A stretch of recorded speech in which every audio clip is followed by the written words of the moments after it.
जय श्री राम, जय परशुराम, हर हर महादेव। नमस्कार भाइयों, आज मैं आपके लिए ला रहा हूँ स्पेशल, जो कि दशहरा स्पेशल है और रावण के बारे में है। सबसे पहले बता दूँ कि चंद लोगों को वहम हो गया है, चंद लोगों को है ना रावण के बारे में कुछ पता ही नहीं है और बकवास करते रहते हैं। और सबसे बड़ी बात, अधूरा ज्ञान हमेशा है ना दिमाग खाता है। सच्चाई ये है, अधूरा ज्ञान हमेशा दिमाग खाएगा आपका। तो ज्ञान है ना, अगर जब तक नहीं हो किसी के बारे में और किसी के बारे में थॉट नहीं बना सकते हो तो नहीं बनाए। माफ़ी चाहूँगा आप सभी भाई लोगों से, क्योंकि बात जो मैं करने जा रहा हूँ वो सच्ची है और कड़वी है। अच्छी लगे तो लाइक, शेयर और सब्सक्राइब ज़रूर कर देना, और न लगे तो बाद में स्वीप कर देना। मैं आपके लिए ये वीडियो इसलिए ला रहा हूँ आज क्योंकि है ना मैं एक ब्राह्मण हूँ, और ब्राह्मण अगर रावण के बारे में नहीं बताएगा तो किसके बारे में बताएगा फिर।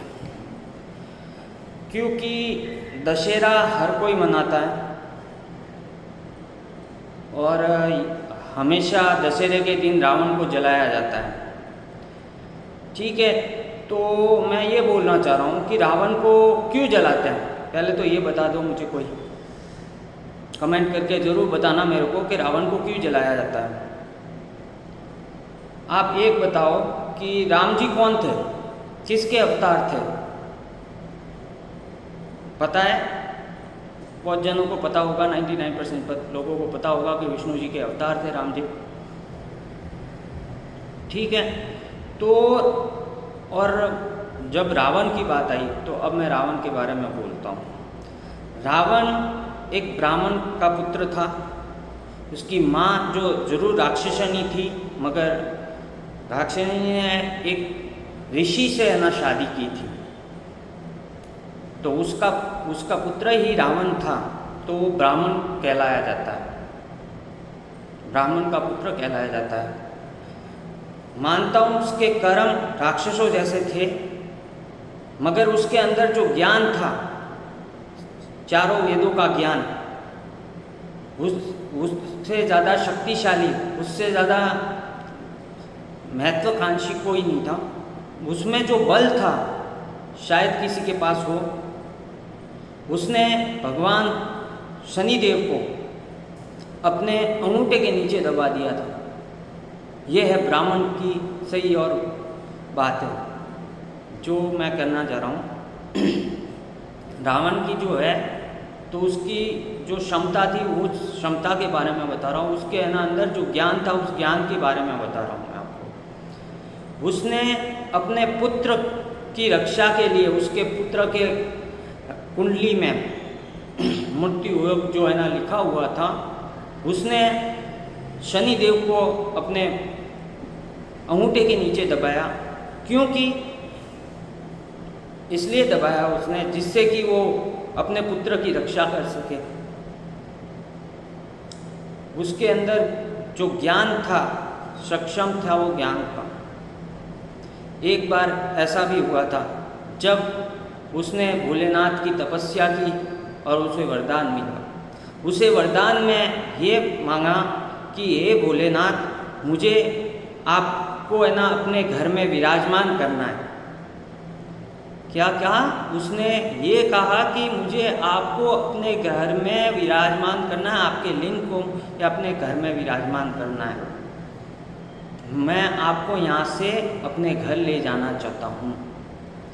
तब जब वो लेकर गए, लिंग को है ना अर्पण किया शिवजी ने उनको, तब वो शिवजी ने उसके सामने, रावण के सामने एक बात रखी, एक शर्त रखी कि जब तक तू पीछे नहीं देखेगा तब तक मैं तेरे साथ चलूँगा। जिस समय तूने इस शिवलिंग को धरती से स्पष्ट करवा दिया तो मैं वहीं स्थापन हो जाऊँगा। तो सभी देवतागण और ये सोचने लग गए कि अगर शिवजी यहाँ से चले गए, कैलाश पर से प्रस्थान हो गया तो है ना क्या करेंगे, पल्ले हो जाएगा। सब कुछ खत्म हो जाएगा। तब जब गजानन जी महाराज रिद्धि सिद्धि के दाता, उन्होंने युक्ति लगाई और उनके युक्ति के द्वारा जब वो बीच में उसने प्यास लगी तो है ना उसने एक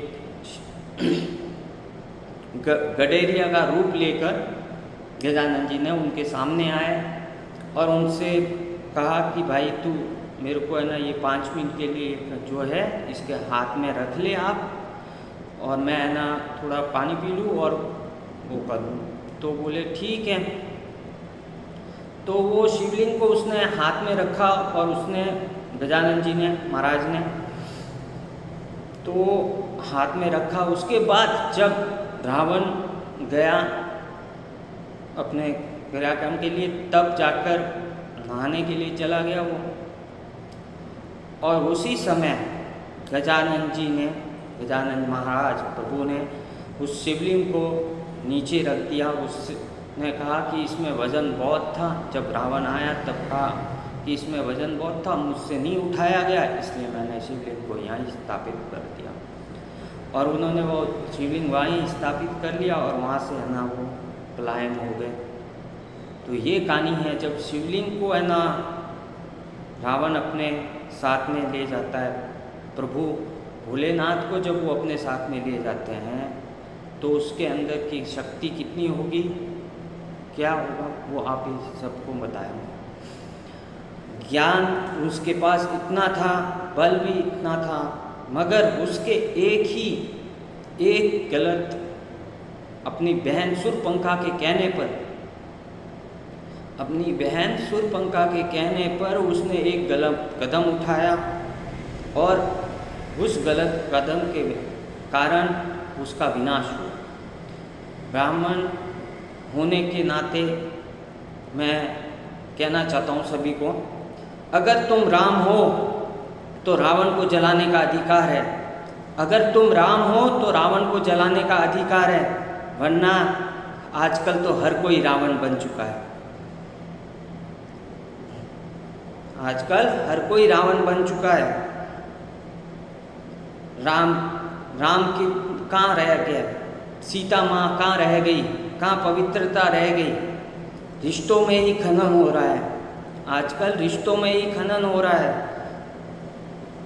सभी भाई बहनों के लिए ये है ना मेरा एक संदेश है कि अगर आप रावण को जलाते हैं तो पहले राम बनिए। अगर राम नहीं बन सकते तो रावण को जलाने का तुम्हारा कोई अधिकार नहीं है। जय श्री राम, जय परशुराम, हर हर महादेव। बस इतना ही कहना चाहता था मैं। अगर आपको मेरा वीडियो अच्छा लगे तो लाइक शेयर सब्सक्राइब ज़रूर कर दे, क्योंकि लाइक शेयर सब्सक्राइब करने में कोई पैसे लगते नहीं हैं। तो मेहरबानी करके हो सके तो लाइक शेयर सब्सक्राइब ज़रूर करें। जय श्री राम।